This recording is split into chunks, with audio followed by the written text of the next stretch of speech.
pod people, how we doing out there in Podland? Me and my buddy Sebastian here, we got a little work to do today because the shipment came in, ladies and gentlemen, the brand new Pod Solo Enclosure. Woohoo! I'm so excited and I just can't hide it. I'm a beardo weirdo and I just can't hide it. All right, so today we're going to do a little setup video. I actually got some new isopods coming in tomorrow, some white tigers for my buddy Brandon Perez. So those are going to be coming in tomorrow, and I want to get a little awesome new enclosure set up for them. So I'll go over the things that will be a kind of a side kit that you can buy, because what I'm going to do is I'm going to sell these by themselves on the website. And that way you can do your own thing if you want. You can just buy the enclosure. That way you're not locked into a setup if you don't want it. If you want to do your own thing. But if you want the setup to go along with it, it'd be an additional $10 to go along with it. So the setup will include 3 bags of my soil, a cork bark, a piece of cuttlefish bone to get you going, some sphagnum moss, some leaf litter, and that'll get you off and set. In this video, I'm actually going to go over and toss in a few other things today. I'm going to be tossing in some live moss. I'm going to be tossing in one of my lichen moss sticks as well, and one of my pieces of base rock, the limestone base rock. So we're going to incorporate all that because I am putting cubaris in there, and they do like their limestone. So I'm going to be incorporating that into the enclosure today. So without further ado, here we go. We're going to skip on down into the enclosure and do all this together, and then we'll see you back at the end. All right, let's get to work here on building this enclosure.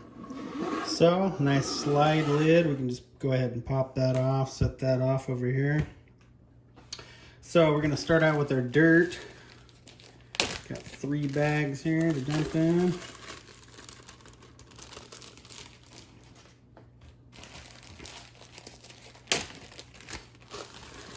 And there is other dirt you can get on the website too if you want a little bit thicker substrate for some of your more burrowing species, or even if you wanted to do something else that, like millipedes or something like that in here that like a lot more substrate depth. So I'm just going to kind of take this and shake it back and forth a little bit, flatten it out. All right. So next up, I'm going to go ahead and place my cork bark where I kind of want it. I kind of like to throw them in kind of at an angle, kind of splits up things a little bit. All right, next up, I'm going to do my sphagnum moss corner.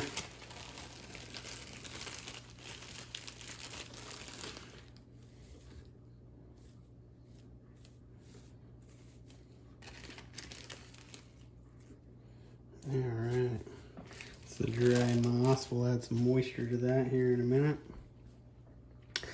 And I'm going to go ahead and I'm going to move on to the live moss here. I always like adding the live moss to my bins because, like I've said in other videos, some of the isopods, they like to chew on it, and other ones like to go there for the moisture and tunnel under it and drop their mankai. So I always like to incorporate it, kind of give them whatever it is that they need that live moss for, whether it's chewing on or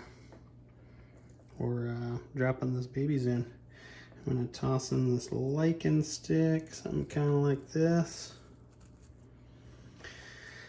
Because believe it or not, when you're asleep and these things are out and about and more active at night, they're actually doing stuff. They're crawling around on sticks. They're crawling around on their bark. So this here rock I'm going to place over here in the corner. Maybe move this a little bit. Put that there. Little cuttlefish bone action. That way they can kind of choose what kind of calcium they're looking for today. And then top things off with some leaf litter.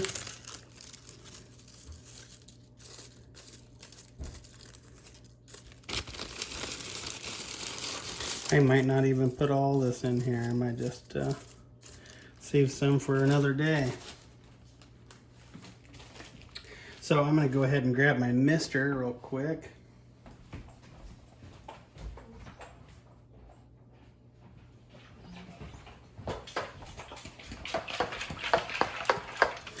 All right. Mix that down real good. Mix down the live stuff. And that's about it.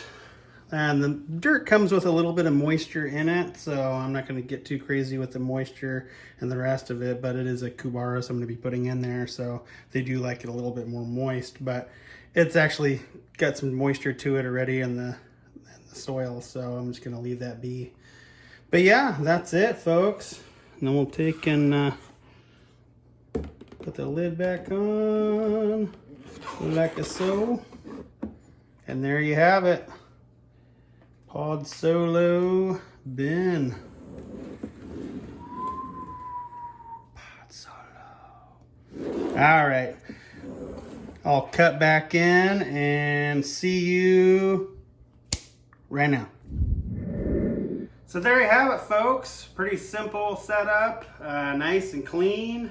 Really nice, clear visual of your isopods now in your enclosure, or whatever else you would like to put in it. I'm actually probably going to try these out a little bit with mantises at some point, or millipedes, or jumping spiders. Sky's the limit. I mean, they're nice, tall, enclosure for the most part. So you could even, do some more arboreal type things in there, and it should work out.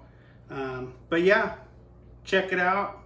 I'm going to be having it up on the website later this evening, and we'll see you out there.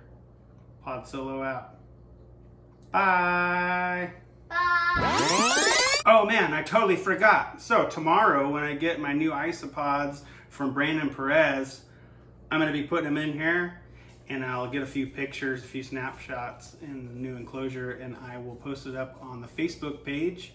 So make sure you go check that out, and I might even post them up on the website. But yeah, I'm super stoked, folks, and we'll see you next time.